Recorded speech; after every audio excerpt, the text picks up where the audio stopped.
A split-second decision that changed everything. The Texas sun hung low over the Austin skyline, casting the city in deep shades of burnt orange and indigo. Nathan Cole was heading home after another relentless day at the firm. His mind churned through a tangle of contracts, deadlines, and unanswered emails, just another day in the grind. His silver BMW hummed smoothly along the road. The cool air conditioning was a much-needed relief against the lingering evening heat. In the background, a talk radio show droned on, not that he was listening. It was just white noise against the storm of thoughts in his head. Then the intersection.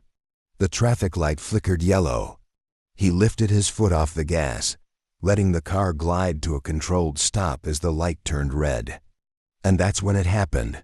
The flash of blue and red. The sharp wail of a siren. Cutting through the silence. Slicing through the routine. What started as an ordinary drive home was about to become a moment that would change everything. Nathan's grip on the wheel tightened. He stole a glance at his rearview mirror, where the patrol car loomed behind him, its headlights sharp against the dusk. This was unexpected. With a measured breath, he signaled and pulled over to the curb, rolling down his window just as the police cruiser came to a halt. The door swung open, and out stepped Officer James. Roque, late 30s, built like a linebacker, his navy uniform crisp and his badge gleaming under the neon haze of a street lamp. His gait was steady, exuding the quiet authority of a man who had seen it all. "License and registration," Roque said, his voice flat, edged with the kind of authority that didn't invite questions. Nathan didn't argue.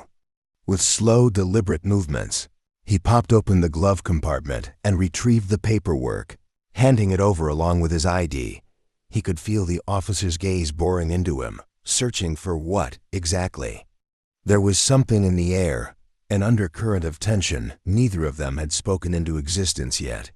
And in the next few moments, that silence would shatter. Officer James Rourke planted his hands on the edge of the window, his presence filling the space between them. "Do you know why I pulled you over?" His voice was measured, but there was an edge beneath it, something that hinted at more than just a routine traffic stop. Nathan Cole met his gaze, his expression unreadable. "Not entirely sure," he replied, his tone polite yet unwavering. "You didn't come to a full stop at the light," Roque said, though there was the faintest pause, as if he wasn't entirely convinced by his own words. Nathan's brows drew together slightly, but he nodded. "I see. I thought I slowed down in time, but I understand." Rourke didn't respond right away. Instead, he lingered, his posture shifting almost imperceptibly, yet the change was there. The easy confidence of a cop making a routine stop had faded, replaced by something sharper, more deliberate. His eyes flicked down to the driver's license in his hand. "You're not from around here, are you?" Nathan hesitated for half a beat before answering. "I moved here a few months ago." "The address is on the license," but Rourke wasn't really listening. Not to that. His questions had taken on a different tone, now subtle but unmistakable. They weren't about a traffic violation anymore. Where were you headed in such a hurry? "Just going home," Nathan said evenly. His voice didn't waver, but the shift in the atmosphere was impossible to ignore. Rourke leaned in, studying him with a scrutiny that had nothing to do with running a plate or checking a registration. He wasn't looking at Nathan as just another driver anymore. He was looking for something. Nathan could feel the weight of it, the slow-moving tension wrapping around the moment. But he didn't flinch. Little did Officer Rourke know this calm wasn't uncertainty. It was control. And this was just the beginning. Rourke took a slow step back, folding Nathan's documents with deliberate, exaggerated care before tucking them into the pocket of his uniform. He straightened, his expression settling into something faintly smug, like he had already made up his mind about the man standing in front of him. "Step out of the car for me." Nathan's fingers tightened briefly around the steering wheel, but his face remained composed, measured, controlled. "Is there a specific reason for that, officer?" His voice was even polite, but laced with just enough weight to make it clear he wasn't asking out of ignorance. Rourke's lips twitched, amusement flickering there for the briefest moment before vanishing. "I asked you to step out of the car. You don't want to make this harder than it has to be." The unspoken threat hung thick in the air. Nathan exhaled through his nose and reached for the door handle. The soft click of the latch felt deafening in the quiet night. He stepped out smoothly, unfolding to his full height. Rourke's gaze flicked over him, sizing him up. Nathan stood slightly taller, his shoulders broad but his posture relaxed. His charcoal gray suit was perfectly tailored, his shoes polished. Everything about him exuded control, precision, professionalism. None of it seemed to matter. Rourke gestured toward the front of the car. "Hands where I can see them." Nathan complied, his movements deliberate, controlled, always controlled. "Is there something specific you're looking for, officer?" Rourke smirked faintly, but his eyes remained sharp. "Just routine. We've had some incidents around here. You can never be too careful." Nathan turned his head slightly, meeting Rourke's gaze without hesitation. Reading him, calculating. "Incidents involving men in business suits driving sedans?" A pause. "Or does this have more to do with something else?" The question landed like a hammer blow. For a fraction of a second, Rourke's composure wavered. His shoulders squared, and his hand drifted subtly, but unmistakably toward his belt. Reflex more than necessity. "Watch your tone," he said, his voice a shade harder than before. Nathan didn't blink. Neither did Rourke. And in that moment, they both knew this wasn't just a traffic stop anymore. "I'm simply asking a question," Nathan replied, his tone level. There was no defiance, no edge, just a quiet, unshakable firmness that seemed to throw Rourke off balance. The officer leaned in slightly, his gaze narrowing. "You seem awfully familiar with how this works. You got something to hide?" Nathan let the silence stretch just long enough to make it uncomfortable. Calculated. Then he answered, "No, officer. I just believe in clarity. Transparency, you know." Rourke scoffed but didn't immediately reply. Instead, he took a slow step back and started pacing, a small deliberate circle in front of the car. Something wasn't clicking the way he expected. Nathan wasn't nervous. He wasn't stammering, shifting his weight, or making excuses. He wasn't playing along with the script Rourke was used to. Instead, he stood there calm, composed, unreadable, and that unsettled him.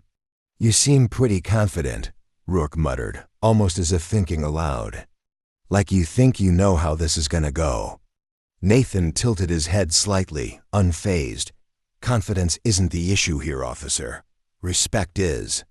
Rourke stopped pacing. Still, just for half a second. That smirk the one he'd worn like armor faltered. It wasn't quite gone, but it had shifted, hardened into something else. His jaw tensed, his fingers flexed at his side. He opened his mouth, then shut it again. Nathan's composure had knocked something loose in him, and he didn't like it. The silence between them stretched, thick with something unspoken. Then, like a man refusing to lose ground, Rourke doubled down. The real test was about to begin. Rourke's fingers drummed against the holster on his belt, his frustration barely masked. He wasn't used to being challenged, especially not by someone like Nathan. His eyes flicked to the sedan, scanning it as if searching for an excuse, a justification he hadn't yet manufactured. "Turn around and place your hands on the hood," Rourke ordered, his voice clipped. "I need to check for weapons." Nathan raised an eyebrow. "Weapons?" He echoed, the single word carrying both disbelief and restraint. "Do I look like someone who's carrying a weapon?" Rourke's jaw tightened, his composure cracking just enough to show beneath the surface. "I'm not going to ask you again." Nathan studied him for a second, just long enough for the weight of it to register, before exhaling through his nose and turning.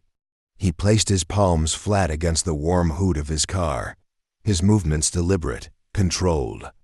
The crunch of boots against asphalt broke the silence as Rourke stepped forward, his presence heavy behind him. The search was quick but rough, hands sweeping over him in sharp, almost punishing movements, lingering just long enough to send a message. It wasn't just about checking for weapons, it was about control. About pressing, testing, pushing for a reaction.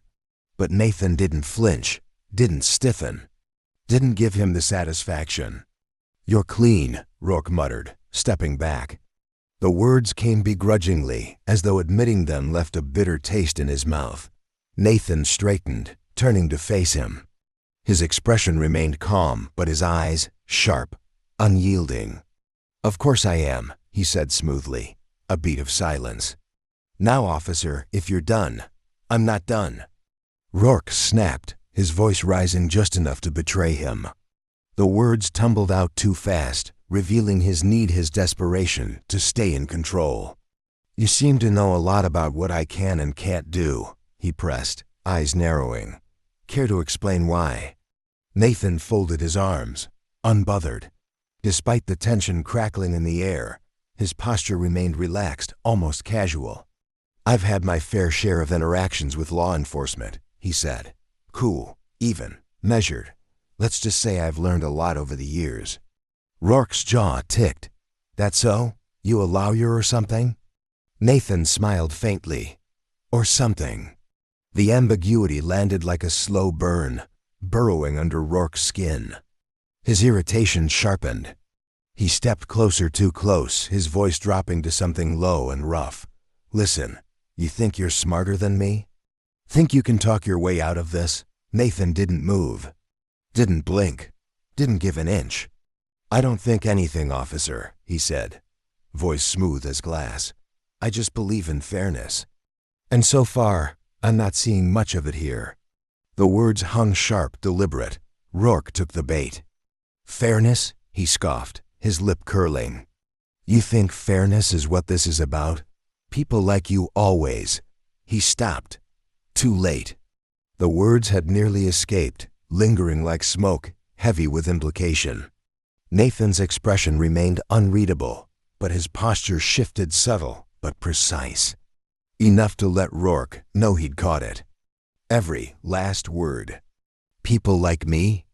Nathan repeated, his voice deceptively soft, yet charged with something undeniable. Rourke tensed, stepping back as if suddenly aware of the line he'd just crossed, a line he couldn't uncross. "You know what I mean," he muttered, but his conviction had fractured. Nathan exhaled, slow and measured, before meeting his gaze again, not as a challenge, but as a mirror. "I think I do," he murmured. And this time, his calm wasn't just composure. It was a weapon. Cutting, precise, undeniable. "And I think we both know this stopped being about a traffic violation a long time ago." Rourke opened his mouth to fire back, but no words came. For the first time, he hesitated, uncertain, off balance. The power had shifted, and he knew it. But the moment of reckoning hadn't arrived just yet. Nathan's voice sliced through the heavy silence, steady and unyielding, measured, controlled. "Officer, I think it's time you know who I am." Rourke's brow furrowed.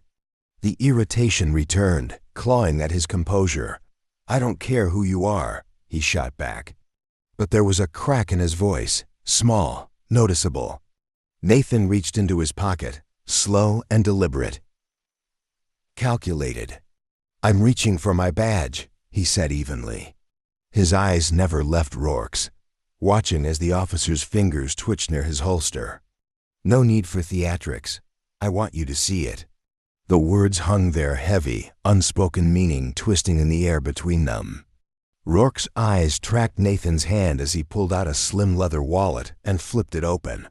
A badge, gleaming. Nathan let the moment breathe before speaking, his tone almost casual. "Nathan Cole, head of internal affairs, Austin Division." The color drained from Rourke's face. Stillness. His gaze snapped to the badge, then back to Nathan, searching, grasping for some sign that this was a joke, a trick, a misunderstanding. But there was no humor in Nathan's expression. Only quiet authority and disappointment. Internal affairs? Rourke's voice cracked, barely more than a whisper. He didn't need to finish. They both knew. And now it was too late. Yes, Nathan interrupted, cutting off whatever Rourke had been about to say, saving him the trouble. I oversee officer conduct, Nathan continued, his voice steady, unshakable. My job is to ensure that the people wearing this badge uphold the integrity and values it's meant to represent. Rourke's face drained of color. His confidence, the swagger, the dominance, the control, all of it unraveled in real time. He took a half step back, his hand falling away from his belt like the weight of his own authority had suddenly become too heavy to carry. Nathan moved forward, closing the space Rourke had instinctively put between them. Do you know what the most troubling part of this interaction has been, Officer Rourke? He asked, his voice calm, but sharp enough to cut. Rourke said nothing. He looked like a man who had just walked into quicksand and realized, too late, that there was no way out. Nathan didn't wait for an answer.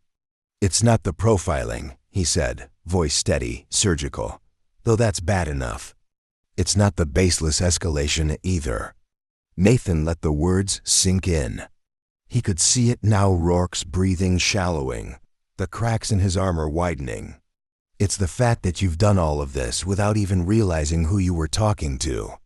Rourke swallowed. Still, no words. You assumed I wouldn't know my rights. Nathan's voice didn't rise, but the weight behind it grew heavier. That I wouldn't understand the laws you're sworn to uphold.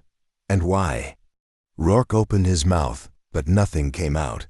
Nathan met his eyes, unrelenting, holding him there. Because I didn't fit your idea of someone deserving respect. The silence that followed was deafening. And that's not just a problem for me, officer, Nathan said, voice even, but final. That's a problem for everyone you encounter in this uniform. Rourke's shoulders slumped just slightly.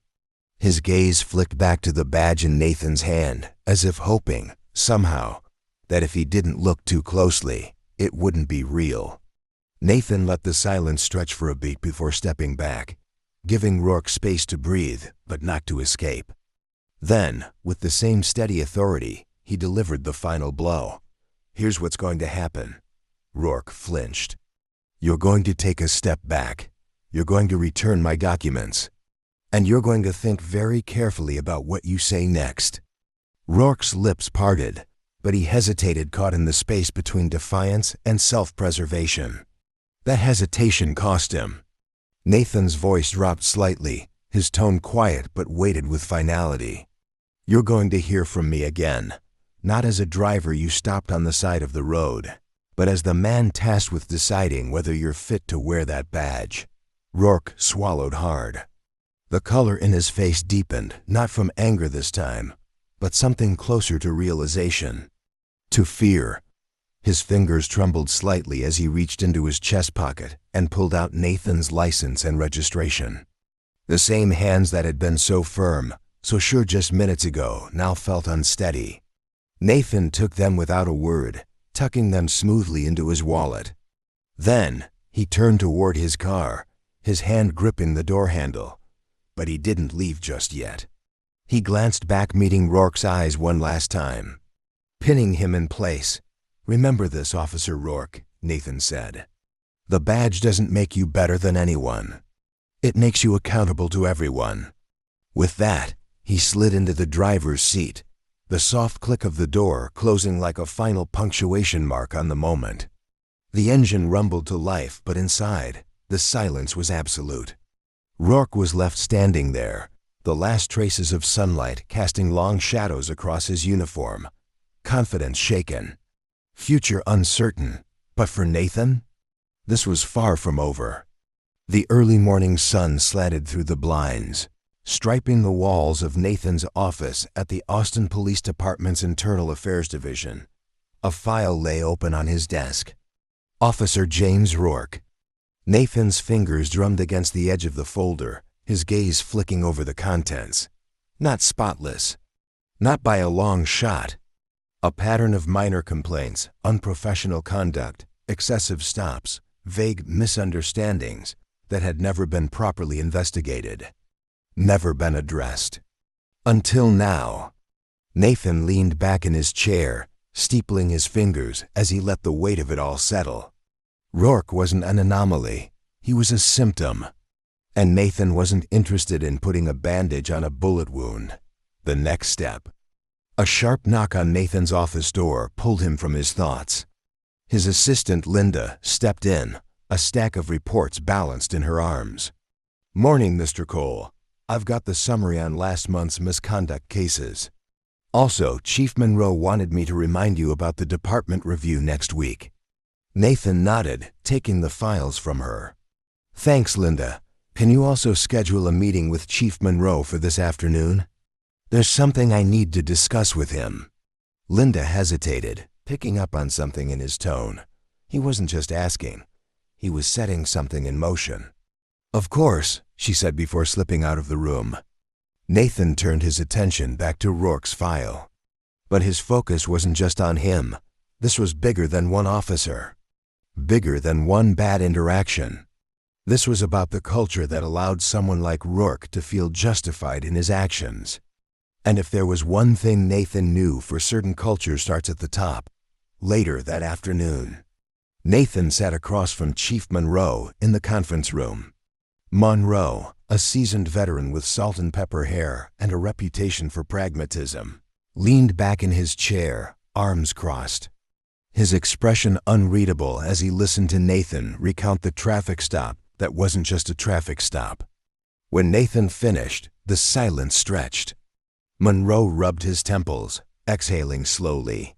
"This isn't the first time Rourke's name has come up," he admitted, "but we've always handled it internally.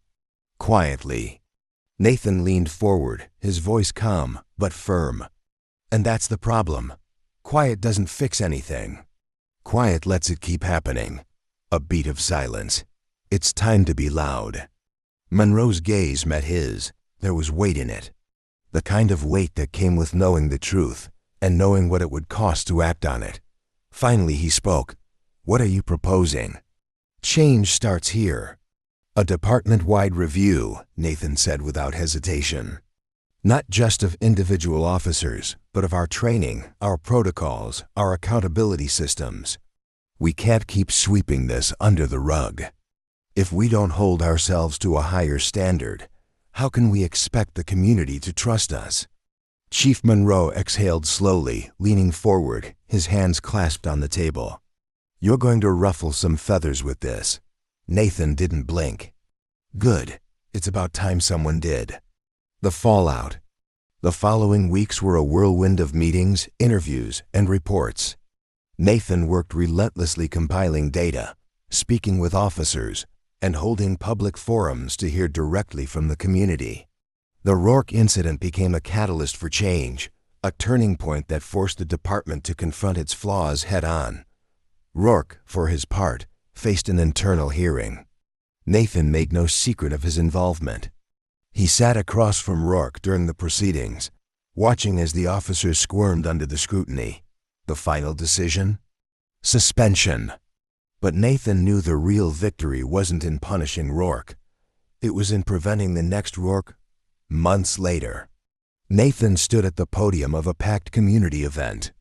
In the crowd, officers, city officials, and local residents, some skeptical, some hopeful, but all listening. He didn't speak of blame. He spoke of responsibility, of the shared duty to build something better. "Justice isn't just about catching the bad guys," Nathan said, his voice steady, carrying across the hall. "It's about making sure the people sworn to protect and serve do so with integrity, fairness, and respect for everyone they encounter." A pause. "That's the badge I believe in. And that's the badge we're building here together." Thunderous applause erupted, but Nathan didn't linger on it. For Nathan, this wasn't the end of the story. It was the beginning of something bigger. As he stepped down from the podium, his gaze swept over the crowd. Skeptical faces, hopeful ones, but most importantly, people who were finally listening. He knew change wouldn't happen overnight, but it would happen. And that was enough, for now. If this story spoke to you, share it with someone who needs to hear it. Let's start the conversations that matter, the ones that lead to real change. Subscribe for more stories like this, stories that challenge us, inspire us, and remind us of what we're capable of when we stand up for what's right.